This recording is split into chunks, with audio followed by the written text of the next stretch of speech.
पाकिस्तान में एक जगह है जो आज बेहद बदनाम है, लेकिन कभी यहाँ महफिलें जमा करती थी। मुगलों से लेकर सिख साम्राज्य के महाराजा रणजीत सिंह भी इस जगह के मुरीद थे।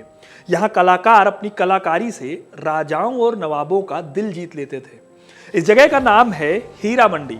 वही हीरा मंडी जिस पर कुछ वक्त पहले ही संजय लीला भंसाली ने एक वेब सीरीज बनाई है। आज इस वीडियो में मैं आपको हीरा मंडी का इतिहास बताऊंगा।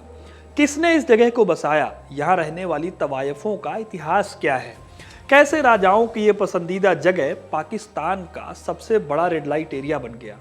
ये सब आपको इस वीडियो में पता चलेगा, तो वीडियो को एंड तक जरूर देखिएगा, क्योंकि अपना इतिहास नहीं जानोगे तो खुद को कैसे पहचानोगे। भारत की तवायफों की कहानी अपने आप में काफी लंबी है। तवायफें नाच गाना करती थी और उनके इस काम को लोग दूर दूर से देखने आते थे। आज ये शब्द बदनाम है, लेकिन तवायफों का शुरुआती इतिहास ऐसा नहीं था। शायरी, संगीत, नृत्य और गायन जैसी कलाओं में तवायफों को महारत हासिल होती थी और एक कलाकार के तौर पर उनको बेहद इज्जत मिलती थी। इनका काम था नाच गाकर राजाओं का दिल बहलाना, और इस काम में वो बहुत माहिर थी। उनके नृत्य को मुजरा कहा जाता था। ऐसी ही एक जगह थी हीरा मंडी, जहां पर नाच गाना करने वाली इन तवायफों की महफिलें सजती थीं। लेकिन आखिर इस जगह को बसाया किसने? साल 1584 की बात है। मुगल बादशाह अकबर फतेहपुर से निकलकर लाहौर में बस गए। अगले 14 साल तक लाहौर मुगलों की राजधानी भी रही। इस दौरान अकबर ने लाहौर फोर्ट के पास ही एक रेसिडेंशियल एरिया बनवाया। यहाँ अकबर के दरबारी और अमीर दूसरे खास लोग रहते थे। जल्दी ही ये एरिया एक बड़ा मोहल्ला बन गया, जिसे शाही मोहल्ला कहा जाने लगा। अब मुगलों को मुजरा देखने और जश्न मनाने का शौक तो था ही, तो इस मोहल्ले में धीरे धीरे नाच गाना करने वाली तवायफों की भी एंट्री होने लगी। फिर धीरे धीरे इनकी संख्या भी बढ़ने लगी। नाच गाना सिखाने के लिए बाकायदा उस्ताद रखे जाते थे उस वक्त। ये वो दौर था जब तवायफ सिर्फ नाच गाना नहीं करती थी, बल्कि लोग अपने बच्चों को तमीज़ और तहजीब सिखाने के लिए भी तवायफों के पास भेजते थे। मुगल काल के दौरान लाहौर का यह शाही मोहल्ला लाहौर की शान होता था। लेकिन जैसे जैसे मुगलों की ताकत घटी, वैसे वैसे हीरा मंडी की भी हालत खस्ता हो गई। एक कहानी में मैंने आपको अहमद शाह अब्दाली की दिल्ली की लूट के बारे में बताया था। अब्दाली ने सिर्फ दिल्ली को ही नहीं तबाह किया था, बल्कि हीरा मंडी को भी उसने कुचल कर रख दिया था, जो उस टाइम पर शाही मोहल्ला कहा जाता था। अगर आपने वो वीडियो नहीं देखा है तो यहाँ से आप उसको देख सकते हो। फिलहाल अगर मैं आपको हीरा मंडी की बात बताऊं, तो जो जगह कभी नाच गाने की जगह होती थी, अब्दाली के हमले के बाद वहां वेश्यालय बना दिए गए। इनमें से एक वेश्यालय धोबी मंडी में था और दूसरा दारा शिकोह मोहल्ला में था। अब्दाली की फौज जहां भी हमले करती थी, वहां से औरतें लाकर वो लाहौर के इन वेश्यालयों में ठूंस देती थी। दिल्ली को लूटने के बाद वहां से भी अब्दाली ने कई औरतों को यहां लाकर रखा था। जब ये सब चल रहा था तो जाहिर है कि तवायफों का काम ठप पड़ गया। उस दौर में तवायफ और वेश्याएं दोनों अलग अलग हुआ करती थी।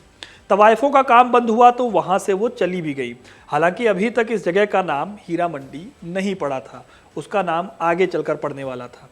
खैर, आगे बढ़े तो अफगानों और सिखों के बीच टकराव हुए। फिर जब अफगानों के बाद सिखों का दौर आया तो तवायफों के दिन फिर से बहुर गए। सिखों के सबसे महान राजा हुए महाराजा रणजीत सिंह। उन्होंने तवायफों की संस्कृति को दोबारा शुरू किया। कहा तो यह भी जाता है कि महाराजा रणजीत सिंह एक तवायफ के इश्क में पड़ गए थे, और महाराजा ने उसके कहने पर ही लाहौर में एक मस्जिद भी बनवाई थी, जिसे मस्जिद तवायफ कहा गया। और फिर बाद में उन्होंने उसके लिए शाही मोहल्ले के पास एक घर भी बनवाया था। महाराजा रणजीत सिंह की फौज में ही एक जनरल होते थे, हीरा सिंह डोगरा। वही हीरा सिंह डोगरा जो बाद में कश्मीर की गद्दी संभालने वाले थे। महाराजा रणजीत सिंह की मौत के बाद उन्होंने देखा कि तवायफों के मोहल्ले में बहुत भीड़ होती है, इसलिए उन्होंने सोचा कि इस जगह को एक अनाज मंडी बना दिया जाए। तो उन्होंने ये मंडी बनाई, जिसका नाम रखा गया हीरा सिंह दी मंडी। हालांकि आगे चलकर यही नाम हीरा मंडी हो गया। मुगलों की तरह ही सिखों के दौर में भी हीरा मंडी को राजाओं ने संरक्षण दिया था। लेकिन फिर जब सिख अंग्रेजों के हाथों हार गए तो ब्रिटिशर्स को लाहौर मिल गया, यानी कि लाहौर से मिलने वाले हर राजस्व पर उनका हक हो गया। अंग्रेज कोई राजा तो थे नहीं, एक कंपनी थी, यानी ईस्ट इंडिया कंपनी, जिसका काम था ज्यादा से ज्यादा मुनाफा कमाना। उनकी इस पॉलिसी में किसी को भी संरक्षण देने के लिए कुछ फायदा दिखना जरूरी था। तवायफों से उन्हें कोई फायदा हो नहीं रहा था, इसलिए उन्होंने इन तवायफों को जो भत्ता मिलता था उसे देना बंद कर दिया। अब इससे वही हाल हुआ जो अब्दाली के टाइम पर हुआ था, लेकिन इस बार हाल और बुरे हो गए। लाहौर में जगह जगह वेश्यालय खुलने लगे। रोजी रोटी के लिए तवायफों को भी मजबूरी में के धंधे में उतरना पड़ा। इन तवायफों के कस्टमर अंग्रेज भी बने।